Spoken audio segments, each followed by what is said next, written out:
ഹലാലായത് മാത്രമേ വാങ്ങിക്കൊണ്ടുവരാവൂ.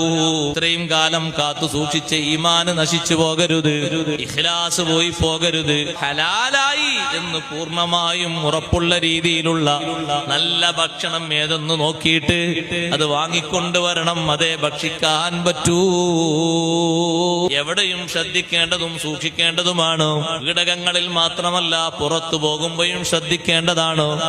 സൂക്ഷ്മതയോടെയാണ് കഴിക്കേണ്ടത്.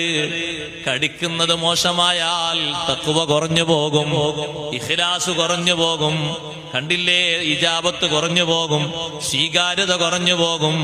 എത്ര ആളുകളുണ്ട്, നബി സല്ലല്ലാഹു അലൈഹി വസല്ലം തങ്ങൾ പറഞ്ഞില്ലേ, എത്ര ആളുകളുണ്ട് അവരുടെ ഭക്ഷണം ഹറാമാണ്, പാനീയം ഹറാമാണ്, ധരിച്ചത് ഹറാമാണ്, ഹറാമിലായിട്ട് നിറഞ്ഞ ജീവിതമാണ്.